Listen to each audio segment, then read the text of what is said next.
Aujourd'hui, je vais vous présenter une comédie noire américaine de 2020 intitulée The Hunt. Spoiler à venir, soyez prudents et faites attention. Une femme appelée Athena est assise à son bureau, elle envoie des SMS. Elle envoie des textos à ses amis, partageant des mèmes quand ils commencent à parler de Homestead et de la chasse. L'hôtesse se penche vers l'homme et lui demande s'il veut manger quelque chose. Elle dit qu'ils ont du caviar, mais il n'est pas intéressé et continue à énumérer des choses qui ne peuvent être faites que dans la cuisine.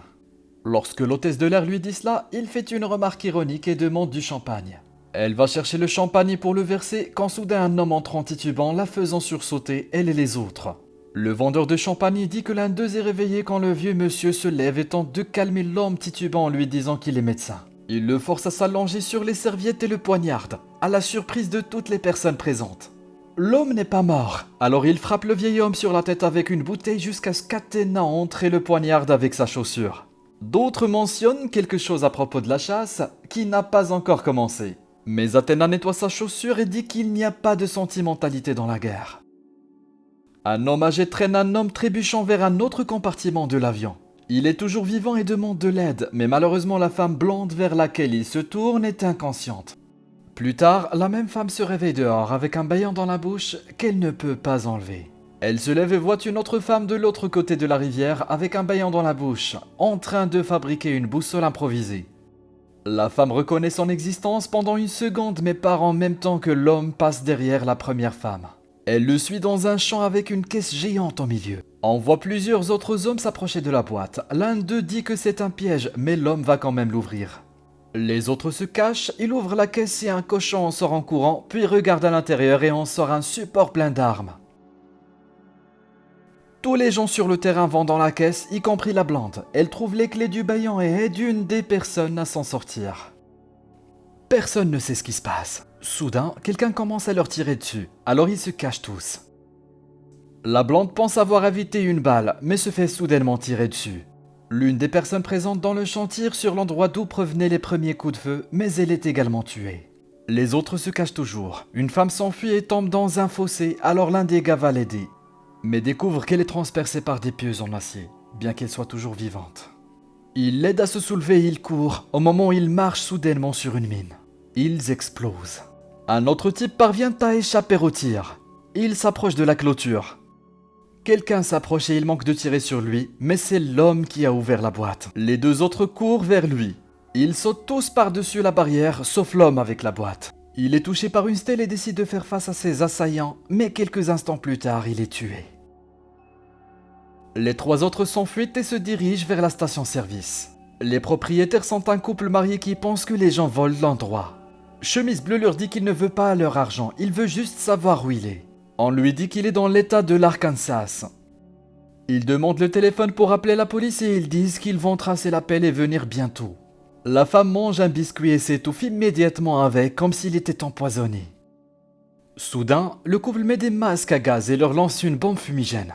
Avant que la chemise bleue puisse leur tirer dessus, l'homme le tue en premier. Ils étouffent l'autre avec une grenade et le tuent aussi.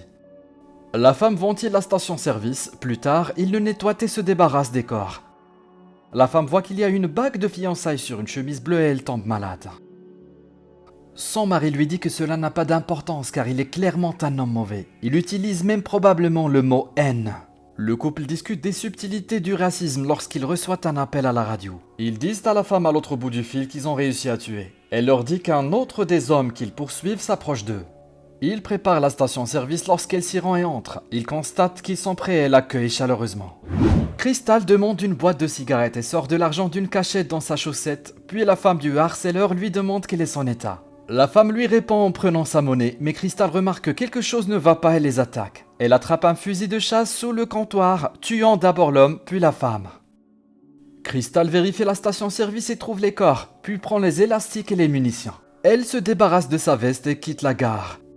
Il y a un camion devant, alors elle va vérifier. Elle voit d'abord que les plaques d'immatriculation sont fausses et que les plaques croates sont en dessous. Puis elle trouve un fil reliant la porte à la bombe.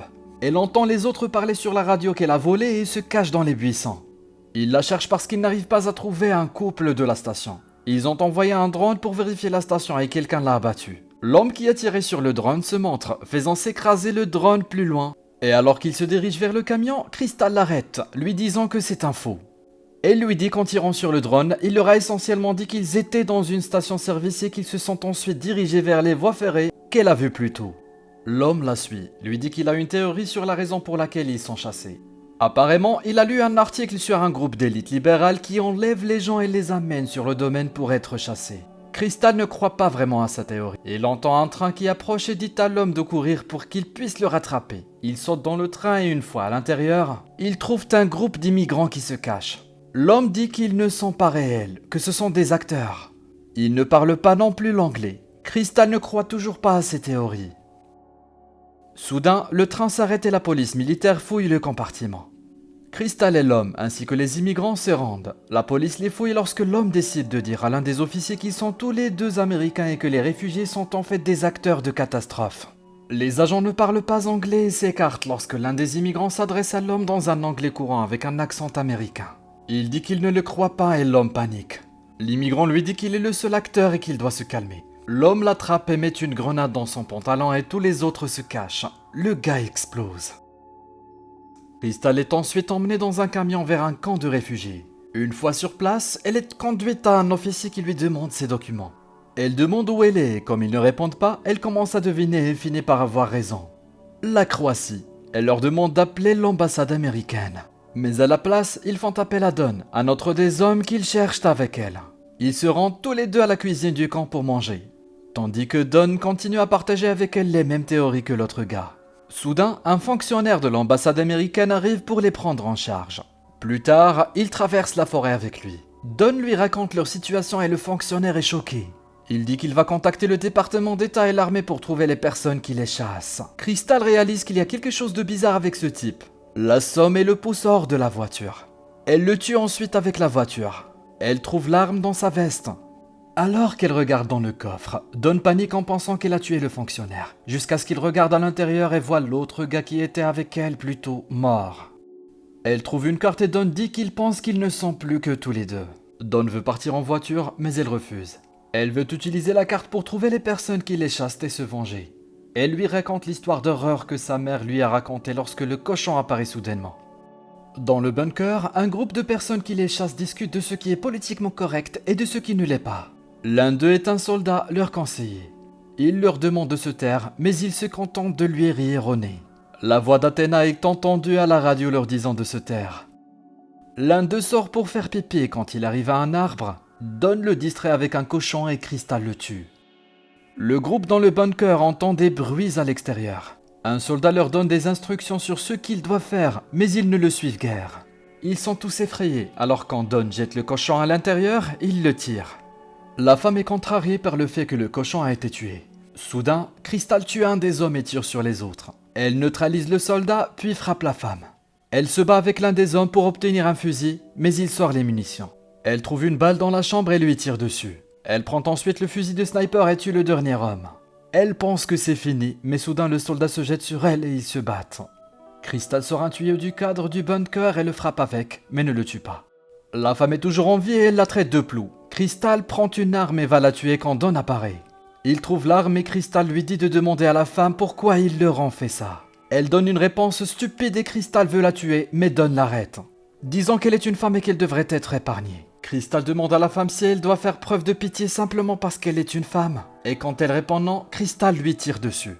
Don panique et soudain, la voix d'Athéna retentit dans la radio pour lui demander s'il a tué Crystal. Ce à quoi elle répond en pointant son arme sur lui. Il dit qu'il n'est pas l'un d'entre eux alors qu'Athéna continue de demander ce qui se passe à la radio. Elle dit à Don de tuer Crystal alors qu'il la supplie de ne pas faire confiance à la femme de la radio, mais elle le tue quand même. Crystal dit à Athéna que Don est mort et Athéna lui dit de venir la chercher.